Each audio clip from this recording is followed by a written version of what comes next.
30.7 billion hours were spent on unpaid domestic and care work in Kenya in the year 2021. 84% of the work, or 25.8 billion hours, was performed by women, with men taking up the remaining 16%, or 4.8 billion hours. Now, this is all from the 2021 Time Use Survey report, which was just published here in Kenya. It has, for the first time, put a value on the hours devoted to activities such as childcare, elder care, and preparation of meals that are mostly performed by women. It basically values the activities at about $19 billion, or 23% of the country's GDP. Now, on average, if unpaid domestic and care work activities were remunerated, women aged 15 years and above will each have earned about $920 in the year 2021, while men in the same age group will each have earned about $175. Well, let's delve into what that report is all about and how they came down to these numbers. We're now joined in the studio by Joshua Musyimi. He's a gender statistics specialist at UN Women Kenya. Great to have you with us on the show, sir. Thank you. Now, this is not a topic that we often hear connected to numbers and connected to the overall GDP report and economic picture. Sure. So it basically provides estimates of the economic value of unpaid domestic and care work in Kenya. Can you give us a sort of sense of these findings that you came to? Thank you. Allow me to just clarify a small thing. Right. The report we published is not the Kenya Time Use Survey. Okay. But the results were based on the Kenya Time Use Survey that was undertaken in 2021. Okay. What we have is the economic value of unpaid domestic and care work in Kenya. Yes. The Kenya Time Use Survey data of 2021 established that women perform close to 5 times as much as men on unpaid domestic and care work. Right. That was the beginning. Then from this, we say that can we quantify, can we value this amount of time that has been spent by women performing activities that are not valued? That was a starting point. And in the calculation of GDP, the national accounts in this country, this is never accounted for. If we go to what we call the classification of the activities, we are both activities or the production for own use and the production for other use, where we find some of them is marketed, the other one is not marketed. And therefore, what we are focusing today is a production for own use that is now not valued or is not marketed. So this is where we went and to do what we call the satellite account. Okay. The satellite account is like another account, like I said earlier. The system of national accounts is the computation of all the production for goods and services within a country. And therefore, for us to be able to expand this production, because what we are using the system of national account based on the 2008 system on national account, then you need to expand. And the expansion is where we are talking about the satellite. It's like an annex. We are trying to see the expansion of that system. So that's why we went to look at this particular one. This is not the only one we are doing. The National Bureau of Statistics has been able to do other satellite accounts. One of them is like the aviation. They are working on the aviation. They have also worked on another one I will be able to tell you.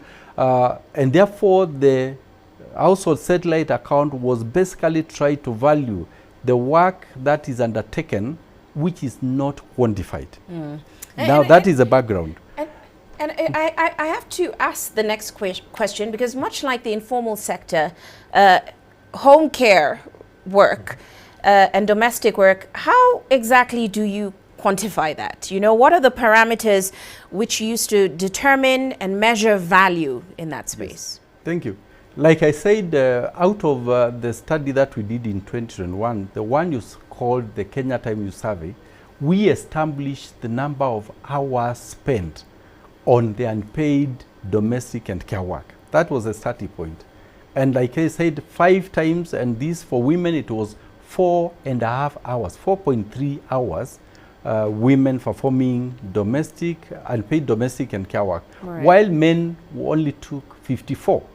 And these are basically on services such as nutritional services, where we look at food production, food and all that, care work, pet care, all that management services. Okay. So we quantify this number of hours that were produced. And how do we quantify? How do we translate them into monetary value?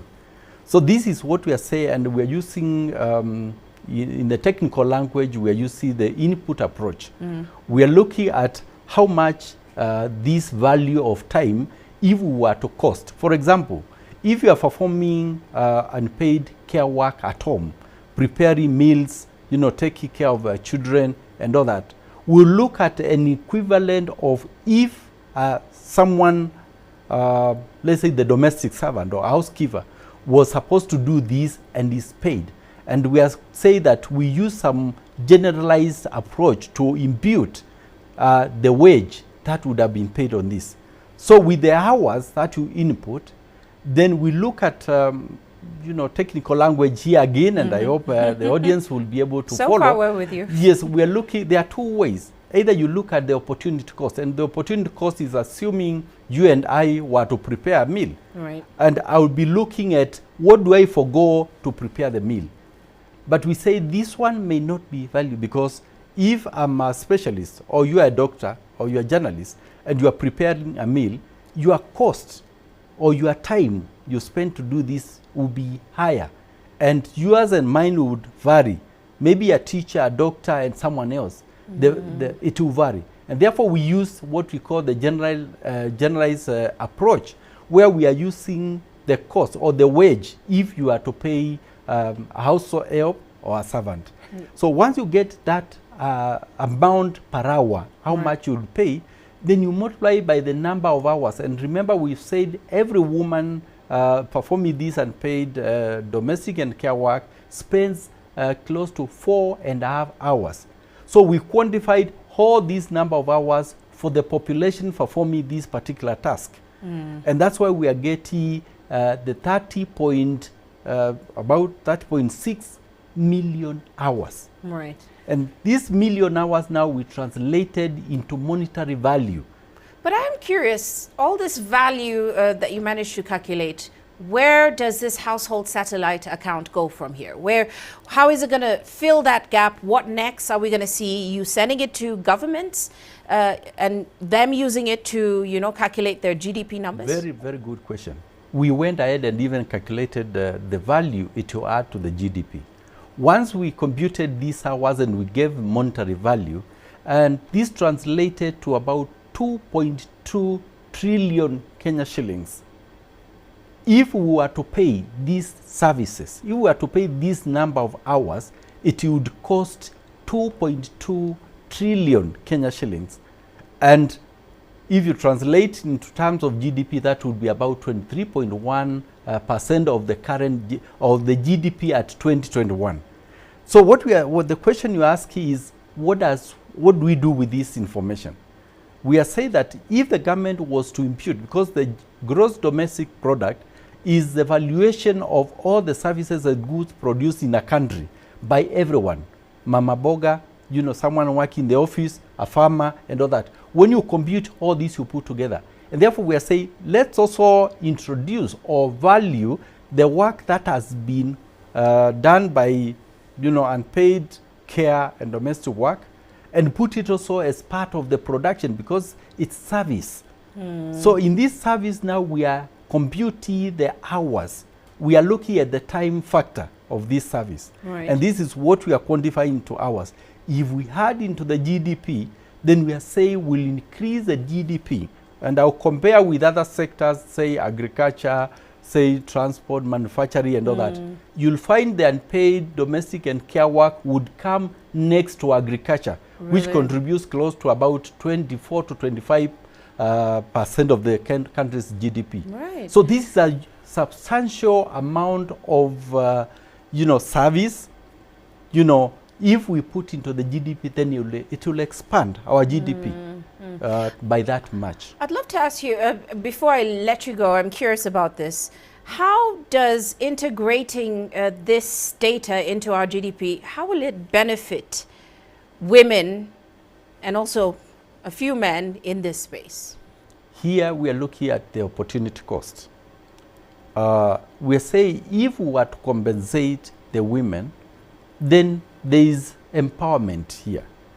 We'll give them some empowerment if we are to pay for this. And two, the second one is the unproportional burden. Because if you are performing this particular task and it's not compensated, one, you forgo any empowerment activities, like you cannot do another activity that will give you some gainful employment. Right. While others are making, they are in gainful employment, you are performing work that is not valued. And therefore, we are saying, can we value this? What does government do with this information? Can we be able to recognize it, either to redistribute it to, like share with other peers, or, give it value? Yes. And lessen the burden, so that we also allow you. And one of the things we can do is by investing in, infrastructure that will lessen the burden. Like maybe if washing and all that, if you have a washing machine, you'll spend less hours to do the washing you do in a particular time. Maybe if you are washing for 2 hours, the machine will do it in 20, 30 minutes. So you'll have lessened the burden you are performing. Quite interesting. We'll certainly be following more about this household satellite account and, of course, those findings. I'm sure you'll continue to publish them going forward, yearly, on a yearly basis, or on a quarterly. This is one of the recommendations both the Kenya National Bureau of Statistics and the State Department for Economic Planning are making. They say that we need to continue to collect more data, need to do more satellite account on a regular basis, because this was a one-time information or statistics. Right, okay. This is based on 2021. We need to do another one so that we are in 2025 or 2026, we have another satellite account. And we'll be looking at the, increase the trend to see what can be done. And this now is what will inform both programming and even policy to be able to address this burden. Well, would love to continue chatting with you about it, but we have to go. Thank you so much, Mr. Musyimi, for joining us in the studio and giving us that insight. That, of course, is Joshua Musyimi. He's a gender statistics specialist at UN Women Kenya.